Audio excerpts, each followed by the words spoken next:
Go for landing. Okay, go for landing. Eagle looking great. Houston, the Eagle has landed. Good evening, everybody. Welcome to Independent Comics Showcase. I'm your host, Graham Nolan. The Eagle has landed, and today he has landed with Gary Martin, legendary inker who has a project up on Fund My Comic, and we're going to be talking about that today. Welcome, Gary. Thank you. I appreciate you having me on. That you haven't been doing this since your break that much, and so you putting me to the front of the line is much appreciated. Well, it's great having you here. You have a previous book. I think it's called The Art of Inking Comics. That's the Is that what it is? It's on my bookshelf. I ordered that. It's The Art of Comic Book Inking. That's it. The Art of Comic Book Inking. Yeah. Which, by the way, is a great book for anybody looking to decipher the language of inks over pencils. Gary does a great job of walking you through it and showing you different techniques and stuff like that. So that's a great book.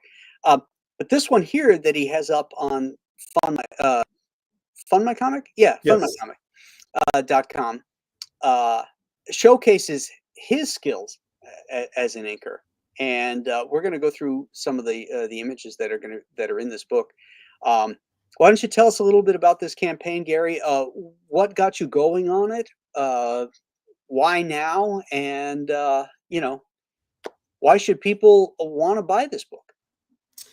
Good question. I originally wanted to do a comic book or graphic novel as my first crowdfunding, and then I realized what a monumental mountain to climb that would be, of starting from scratch and not having any artwork, and then trying to get money and eat and pay my rent while I'm doing the work. I'm sure you know exactly what I'm talking about. And I think it was David Williams actually suggested me doing this, an art book of artwork that's 99% already completed, and so I miss out on a huge hurdle of actually doing the work. The work is done. I just have to compile it, and that also gives me the opportunity to collect these pieces of art. It's probably from about a decade's worth of work that I started doing pieces as commissions and pieces for Comic Cons. I decided to do 11x17 black and white illustrations. Most people at Comic Con sell color prints, and so okay, let's do something a little bit different. I'll do black and white. So I started doing these. I call them superhero portraits. Mm-hmm. And it allowed me to kind of push what I've been wanting to do as a comic book inker, but didn't have time. When you're working on those jobs, you don't have time to do it, and you're not getting paid to do it. And so I probably averaged 2 to 3 days per piece. And, there's no way you can make a living or keep your job if you were doing that in comics. And so a lot of the stuff that I was doing on these pieces, time intensive type techniques like cross hatching and doing lots of splatter for textures on clothing and leather, and masking everything off, and doing the Franklin Booth, Bernie Wrightson, Frankenstein type illustration of heavy line weights, is using line weight to determine your values instead of doing layers of lines. That's what cross-hatching does. Right. Just exploring a lot of different pen and ink. I say pen and ink, I'm a brush guy, so I do everything. Well, I'd say 95% of it is brush. Mm-hmm. But those techniques are stuff that you do a little bit in comics. I think comic inking particularly is influenced by the turn of the century illustrators, but we can't use all those techniques because it's pure illustration. And that's what I'm doing on these pieces. So it's a collection of my best work and things that, when you get an image in your head and you're working on a job, but you can't get that image out of your head. So you stop a paying job to work on something for free and just to get that, piece done. And so you can go back to your regular work. And then hopefully maybe somebody someday will buy the original. Mm-hmm. That's a lot of these pieces are like that, things that I just wanted to do for fun. Now, are all the pieces that are on the site that you printed, have they been sold, or do you still own them? Most of them. I have a few pieces of original art in the campaign that are up for sale. Probably 90% of the original art has been sold. Usually when I'll do a piece and I'll put it up, I sell a lot of stuff on Comic Art Fans, and I'll put some stuff up there, and it usually doesn't last that long, or I'll sell some stuff on Facebook every once in a while.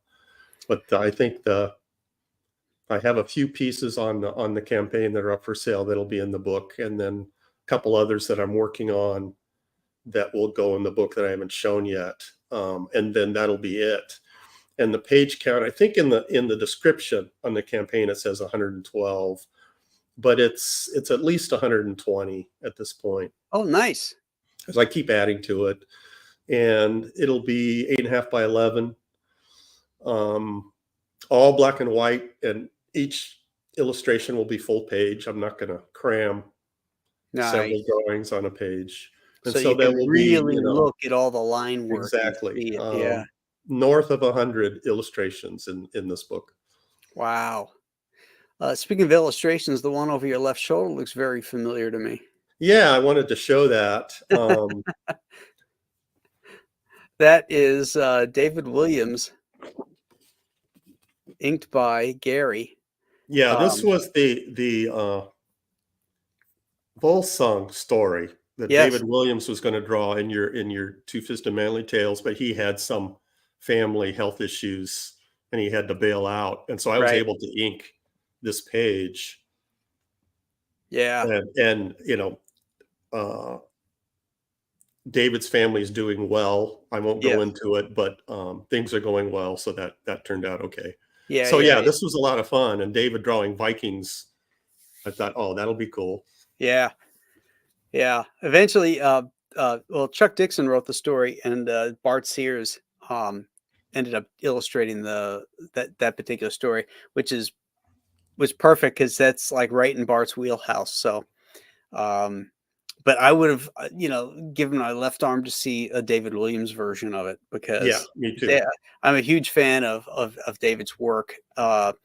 He's just so talented, and you really brought out some really great textures in that page, and it's like one of those what if. I know. Yeah. I've worked with David quite a bit over the years, and he was doing something different, and it was that I got a taste of it, and then it didn't work out, but it ended up working out for the best for him and his family. Oh, absolutely. Hey, let's go over the campaign. If you guys have not backed anything on Fund My Comic, it's a really solid site. The guys that run it are great. They do not gatekeep. It's and that's the reason why I went with them, is that they leave you alone. Yep. They're not going to make judgments. They're not going to try and shut you down because of either content or what they perceive as your political views or anything else like that. It's rock solid as far as your credit card being protected and all that kind of stuff. I'm going to launch something on here on my next campaign as well. Indiegogo Gary is just on Graybeards with Aaron, and Aaron's latest project, Kit Carter, it wasn't up a week, I don't think, before they got shadow banned. Right, and he still doesn't know why. Of course, because nobody will answer the question. Right. We don't know if it's a glitch, if it's a code, or if it's a malfeasance by somebody. Right. Nobody will answer the question, and that's getting really, really frustrating. So, And that's one of the advantages of on my comic. Luke Stone is the administrator or one of the yep, administrators, and you can call him up on his personal number and ask him questions about right, your campaign, and he'll, talk about accessibility. It's like, right. hey, I have this issue, and then he'll walk you through it while you're fixing it. Yeah, You think Luke's a stand-up guy. anybody else would even do that? Oh, well, there is no phone number to call Right, for exactly, Indiegogo. exactly. In fact, I had to go on to uh, various sites and Google searches to find out who the CEO was to write them. So And to try to contact them. yeah, and I wrote the CEO, the CFO, and the legal counselor for Indiegogo. Wow. Not a word. Not one person decided to respond. So that tells you something. Yeah, But okay, here's an example, the description of the book. The original description I had 8 by 10, and then I decided to make it 8.5 by 11, and this was like a month into the campaign. And so I called up Luke and say, how do I change this? And he changed it for me. oh, nice. So that's the kind of customer Yeah, service you get. customer service. So yeah, so feel safe about backing this, guys. Look at this gorgeous Catwoman illustration here. Thank you. That was Beautiful. just, I get these little, bugs in my head. I wanted to do an illustration with no contour line.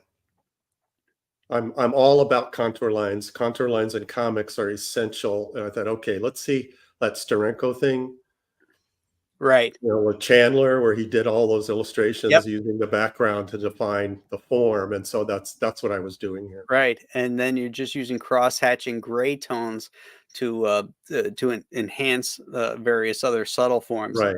Yeah. I really like this down here. It doesn't have to be gray, but it is. Right. And Yeah, it it adds just adds a depth. It little, looks really cool. little depth, that little, Yeah. extra. Like a reflected light coming up at high points. Right. Yeah. Nice. And this piece, we've all done Batman. I just was thinking about a center shadow down the middle of his face, and instead of doing it in solid black, Mhm. doing it in gray tone. And I thought, okay, I'll do that on Batman, and then I could sell the original. Nice. That's a recent one, 2023. Yes, I did that recently.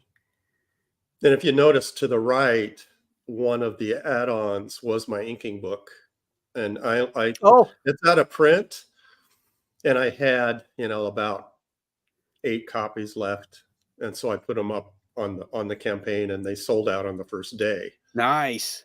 So now I'm considering doing a campaign for the inking book. Dark Horse was the original publisher, and they don't Yeah. publish it anymore, and I have all the rights, and so that's something I'm seriously considering is doing another crowdfunding for that. Do you have the files for it? Yes, I do. Oh, beautiful. Yeah, you should definitely do that. That's a great book, guys. If you're on the cusp trying to learn, inking comics, inking artwork, pencil artwork is a different language than drawing something in pencil, because you're trying to define gray tones, like grayed out pencil drawings in a hard black line. And it's a very different skill than drawing. Drawing is construction, and that's important, but you have to know that construction and how to translate it when you ink. And Gary walks you through that in that book. So I think you put that very well, that when you're looking at pencil art, it can be vague, depending on how tight the pencils are. But right, even a tight pencil drawing that needs to be inked still has to be interpreted. And exactly. so you're making, as an inker, you're making decisions, and the ink line does not lie. Mm-hmm. It's like the ultimate commitment. Once you put it down, it's down. And Mm-hmm. yeah, you could take it out with, whiteout or whatever, Right. but it's still the line that you are putting down is the line that the reader sees. They don't see the pencil line. Right. So you have to know what you're doing in terms of the intent of the penciler. Know about the storytelling. You have to know anatomy and perspective, and you have to know all those things, because if you don't, then your decisions are indecisive, and that you can see that in the work. And so Absolutely. it's something that you and this is something that I do when I'm inking somebody else, is before I start inking it, I come up with a game plan of how I'm going to approach it, and then I stick to that game plan, and that removes the second guessing. Have you ever inked Gene Colan? Thank God, no. He's Just one curious. guy. Yeah, He had yeah. to be one of the hardest. His name comes up a lot. He's one guy that I don't think I could do justice to. Mm. The ones that could, Tom Palmer, Steve Leoleha. Well, Steve inked his Howard the Duck stuff. Oh, yeah, yeah. Really good. Klaus Janson, of course. Yeah, Klaus.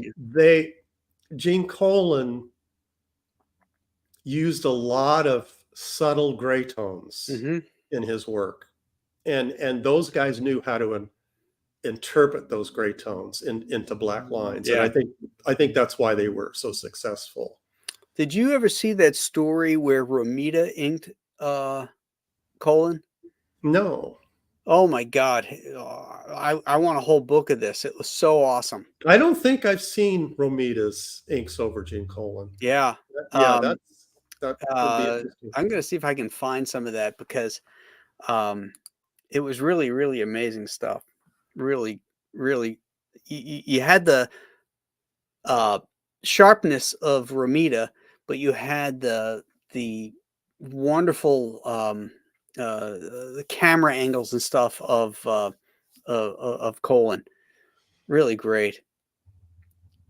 So Okay, their so thesis was kind of my delving into that kind of thing. If you remember the original Wrightson, I think it was a poster or portfolio piece, I can't remember, but he did it in pencil. He didn't ink it, and it was a tonal pencil drawing. And I decided to, a client challenged me to ink this and translate the pencil tones into cross hatching, and that's how I was able to define the values is with the layering of the cross hatching. oh, okay. And so it's I am inking Wrightson, but I still have to interpret all the subtle tones that he had, especially in the steam and the smoke in the background. That was problematic for me, because it was, he had shapes within the clouds, and it's like, this is crazy. And then all the detail that he put in, the faces and figures and all the stuff that's going on that organ. And I am going to have several recreations that I've done as commissions that will be included in the book. That's fantastic. Here we go. A little Princess Leia. And that was a cross hatching exercise for me. Like I say, I'm a brush guy, so this is all brush, 100% brush. So you cross hatch with a brush? Yes. Wow, that's For control. some reason, which I still haven't figured out, I have better control with a brush than I do with any pen that I've ever used. And so I use a brush for stuff like cross hatching. That's amazing. And it's so controlled that it looks like it could be, pen. Well, I'm slow. I mean, that's why it looks controlled. I don't, like most people that cross hatch, they do it quickly, Hmm. that kind of thing. I go one line at a time Wow. because I'm trying to control the spacing of the lines Sure. and Sure. the thickness of the lines. I want them to be consistent, and so I that's why it takes me a couple of days. Like this piece, it took me 2 days to ink this piece. See, I don't have that patience. I just yeah, I'm more of an organic guy. It's like lay it down, like Klaus Janson, um, uh, Tom Palmer. Uh, those are the guys where, you know, that have inked me in the past that I've studied their work over me, where I've adapted and adopted aspects of their work because it, Mhm. it seemed more natural to what I was looking for in the first place. And that's your personality, right? Yes. The type, and for me, this is my personality. I Yeah. tend to be. It doesn't. I don't think I have patience. People say that to me all the time, but going into it, I know it's going to take X amount of time, and that's I know what the final Mhm. result should be, and I know it's going to take that much time to get that result. And so to me, that's not patience. It's just doing it. Right. And it's not cross hatching can be tedious. And I kind of get bored, so I listen to books on tape and music and Oh, different things sure. while I'm working, and that helps quite a bit. But it's still not it's That's not not what I wanted. uncomfortable for me to do work like that. Uh, where is that? There it is. That's Ramita inking colon. Oh wow, that's Isn't gorgeous. that great? Yes, it is. I just love that. This is clearly colon. Look at this guy. Oh yeah, I Yeah. mean you could Yeah. tell right away that it's Gene Yeah. Colan. And as an example, like that face, that green face in the top panel in the middle, those lines that Colin put down there weren't distinct lines. They were just kind of sketched in, Right. and Romita, his decision, chose to ink it that way, and Right. look how well it reads. Yeah. Yeah. And this shot here, the kid, um, Oh yeah. you know, yeah, the heavy line work here that Ramita uses. This guy, the judge here, or whoever this guy is, this is very Colin-esque, Hmm. but you What can what you book can is this? uh I think it's a backup story with the Falcon. Okay. Um it didn't say. Um Let me see if it does say here. It doesn't say on the Google search what that's from, but I don't think he inked them very much, you know. Yeah. But yeah, that's pretty damn cool. Yeah. I mean, Oh, he got a lot of inkers that just should not have inked him. yeah, And with someone as good as he was, that's I always was like disappointed when they matched someone that couldn't handle it. yeah. Here's an awesome looking Thor. Thank you. This is like another different technique of doing cross hatching, where the layup piece was layers of lines all the same thickness, Hmm. and to build up the value would just add another layer. And Oh, you that's went with like a Franklin Booth thing on the hair here. yeah, that's yeah. Yeah, But that type of cross hatching is kind of the traditional cross hatching. This the Thor piece was more what I call comic book cross hatching, where I'm using more feather lines, yeah, yeah. thick and thins, and there's only two layers. And so if I want a darker area, I just make the line thicker. But it's just two layers crossing each other, and that's how I get the vary it in the values. Right. Beautiful, beautiful. And we got a little Gal Gadot here. Yeah, and this one has a traditional cross hatching. It also has splatter, for like the leather texture, and Right. I used a lot of different techniques on this one. We got a little Woody.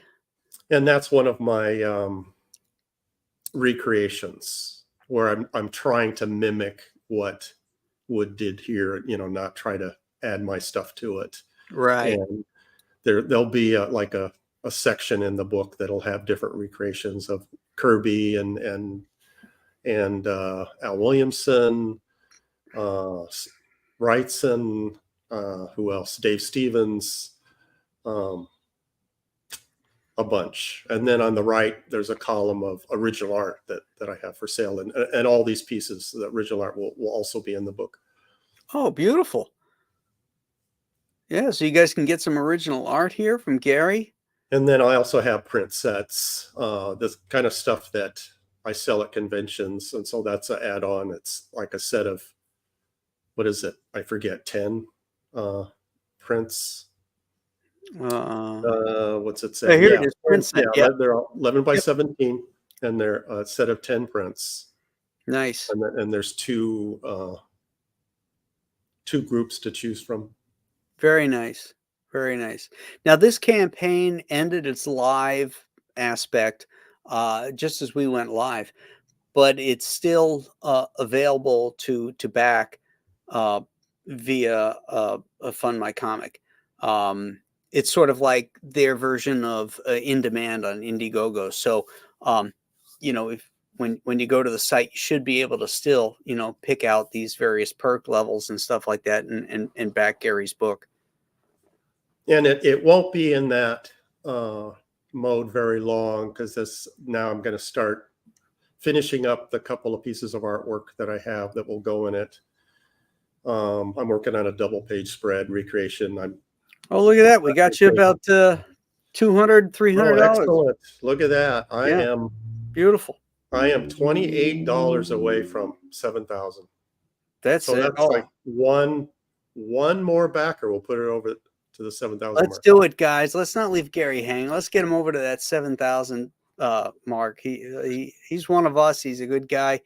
Incredible talent. Let's get him over there. Let's say hi to some of the folks. So far. Oh, I got a $2 super chat here from Leg Kick One. Leg Kick, thank you, Leg Kick. Yeah, he hangs around Graybeards. Yep. Yeah, he's a regular. Let's see if there's any questions in the chat here for Gary. And let's say hey to the crew. Huron the Steadfast is here. Dr. Masked Retro Elixir. Nick Capello is here. Citizen Ronan. Fritzy Schnitzel says cheers to Comicsgate. Cheers and hail. H is for Heretic. He says Graybeard's Raid. Dr. Mass reminds everybody that time is ticking on the Ghost of Matacumba Key, which ends tomorrow. Tomorrow night, well, technically, I guess it's Friday morning, Eastern Standard Time at 3 a.m. It closes at... Your trailer on that reminds me of like an Xbox video game. Like, oh, really? Yeah. It's like, I want to play this game. The premise is so cool. It has layers of content that it's like stuff to explore. I think you're really onto something with that. I think it's very cool. Very cool. Thank you. Thank you. Dr. Mask, Pastmaster Dan, Citizen Ronan. I guess we had some early sound issues. I had the wrong mic selected. Mic is fixed. Let's see. People busting my balls. Yeah, of course. Stian Hagem says, Hail Graham, waiting for my Joe Frankenstein. I see it's been on its way for a week, so it should be right around the corner. Yeah, it takes a while for those overseas books to get there, bud. But I think his neighbor is reading it. I'm sorry? I think his neighbor is reading it. Yeah. Let's see what else we got. Jake Blues is here. Zaid Comics. Hey, Phil. What else we got? See if there's any questions here. I thought I saw a question for Gary. That Batman is doing some serious thinking. Yep. My Batman is, not the Adam West Batman. He should be grim and he's got baggage.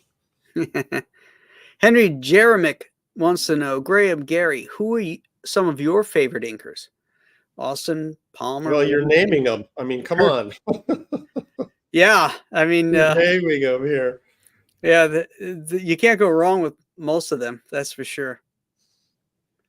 I've had the opportunity to be inked by Austin, Palmer, Rubenstein, Jansen. How do you? That's it. What was your feelings on someone like Nebris or Alcala that they're going to just smother you? I mean, knowing going into it, it may not look like your work, but it's going to be awesome. Would you want something like that? I wouldn't want them on a regular series, but to do an issue and have Alcala ink it or Nebris, certainly Alcala. Nebris style never really. I can appreciate his work. He put so much into it, but I never really liked the final product is the way that I did like Alfredo Alcala. Yeah. Nebris, his anatomy and compositions can be kind of wonky, but his mastery of the ink line always blew me away. So I didn't care how like that Rook stuff that he did for Warren, the crazy foreshortening and all this stuff that he does. Right. I could look past that because of the beauty and elegance of his line work. But I know what you mean. The Alcala on John Buscema. Oh yeah. Magic. But the first Savage Sword of Conan I ever bought was #2, and that was the first time the two of them paired up for that Black Colossus story. Had a Neil Adams painted cover. Oh my God! Talk about a well-spent dollar. Holy shit! Exactly, that dollar went a long way. Oh my God! Value. How many hours did you stare at that? Oh, I still stare at it. When Thugra Khotan pulls his gauze away and you see that melted face of his, I'm like, fuck. That's so great. Well, you see like what Buscema was doing in the pencils and then what Alcala was doing in the inks. He was adding so much stuff, but it didn't diminish. I mean, that Buscema still comes through. Oh, well, his layouts are so powerful and his drawing is so powerful. He grounds his characters with gravity so that it's really hard to destroy that. Well, no, I've seen some bad Buscema inking before. Yeah, definitely, but you're right though. Ruin it because the layouts are so solid. Yeah. Paul Taylor says, I don't know much about inkers, but a lot of artists say the inker makes or breaks their piece. Gary's one of the best, and I'm looking forward to getting this when he fulfills. All right. Well, thank you, Paul, for backing. Thank you, Paul. Yeah, appreciate it. But that's true. The inking, it's just like anything, the coloring can make or break. True. Something, and that's in my case, I stopped if I'm doing something for Marvel or DC and they sent me the comp, I didn't look at it because I knew I was going to be disappointed in the coloring. That I would do something like a cross hatching or something like that, and then it would be buried under color, and it's like I didn't want to torture myself. Yeah, well, yeah. When I was working for Marvel and DC, I felt the same way. Now that I publish my own stuff, I hire the colors that I like that mesh well with me, and that makes all the difference, doesn't it? Oh, it's fantastic. I use Greg Wright a lot, and Greg's amazing, and he adds so much, but he also understands where I'm coming from, and he's willing to try different things. Like I like theatrical lighting for Mhm. dramatic effects at times, and he's not afraid to do what they used to call knockouts with color. Right, right, right, And a lot of guys don't do that. Everybody's model, model, model. right. Yeah, they think Find the they edge, do that and too then much. flatten the shit out of everything. Yeah. I think probably the first excellent color job that I got was when I started inking Nexus over Steve Rude, Mm. and Glenn Whitmore Oh, was coloring it. And Steve works, heavily with with Glenn, but there wasn't a single instance where I looked at this, looked at what Glenn was doing and saying, oh, he should have done this or that. Every panel was great, and that's, after being butchered working for our companies and seeing a good color yeah. job, it's like the sun comes out and everything's right with the world. Everybody goes into Annie singing. Yeah, right. Right. Fritzy Schnitzel wants to know, will Gary be doing his own comic/graphic novel in the future? Good question. This is my first campaign, this art book, and it's to prelude to a graphic novel, and that's why I'm doing this first, is because the work is pretty much done except for a couple of Nice. pieces. It Doing a graphic novel without any money in the bank could be problematic. Hmm. So that's why I'm doing this, so I can start on drawing some stuff and still be able to eat. And that's Well, guys, if you eating want a is Gary Martin graphic novel, back this book because you're exactly. funding the next one. Yeah, that's my plan, my long-term plan. All right, we didn't get that extra bump. We could get one more, guys. Come on, we need one more. Tell your friends, uh, or if you haven't backed yet, get over there and back Gary's book. You're gonna love it. It's great. Um, what is the fulfillment on this, Gary? What's the date when you expect to start shipping?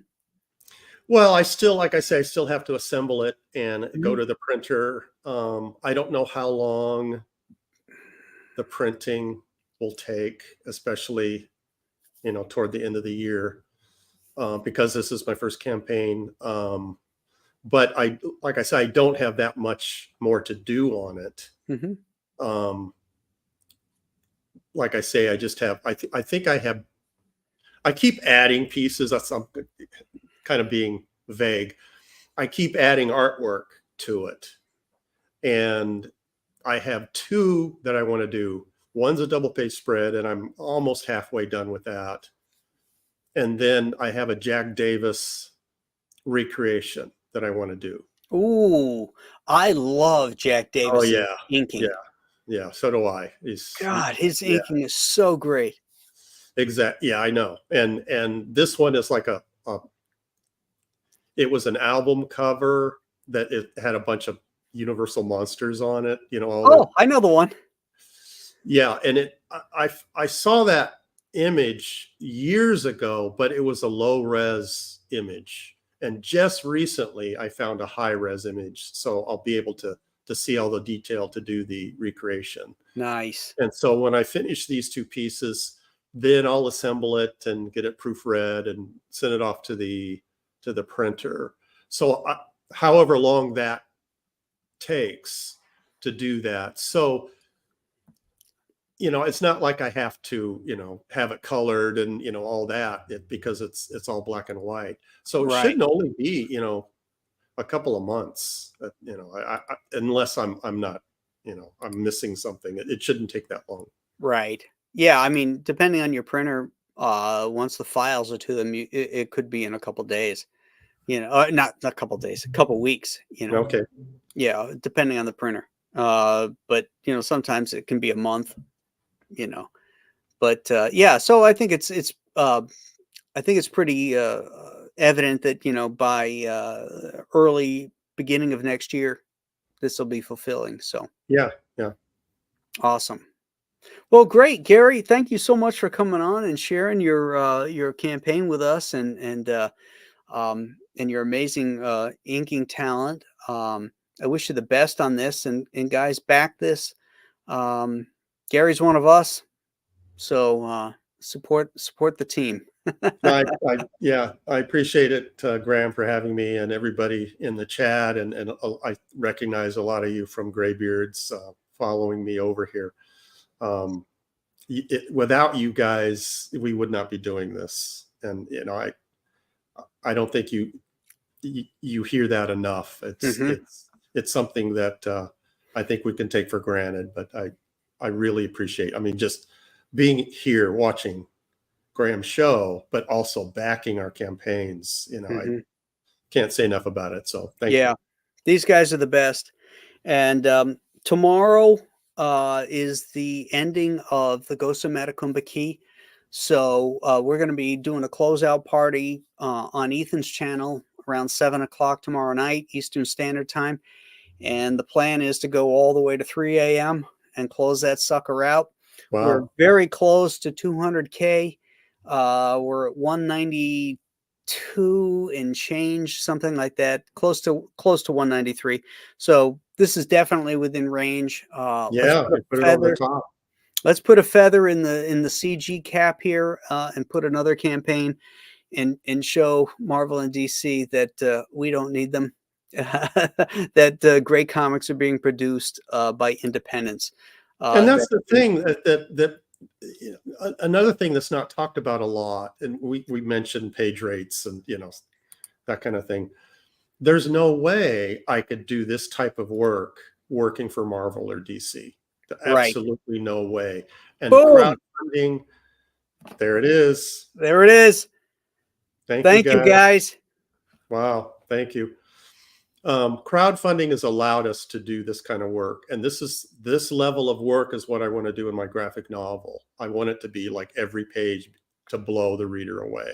Right. That's my goal. And this is the only way I can do this is with crowdfunding. Exactly. And the backers know that, and they're willing to wait for the quality, because you can't produce this on a periodical schedule. Right. The floppy schedule of once a month. You really can't and maintain that level of quality for any length of time. Even the greats, the Bernie Wrightsons, the Neil Adams, they weren't on monthly books for any length of time. That's a grind. Yeah, well, like even Swamp Thing, that was like bi-monthly, wasn't it? Yeah, I think it was. And Neil was in and out. I mean, Julie Schwartz would have to schedule stuff around him because he knew the shit was coming in late.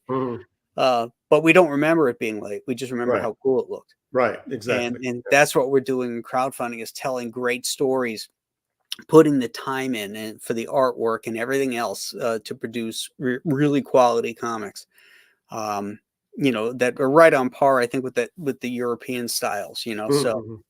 And it's all because of you guys in the chat and the backers that back us. So, as always, thank you so much.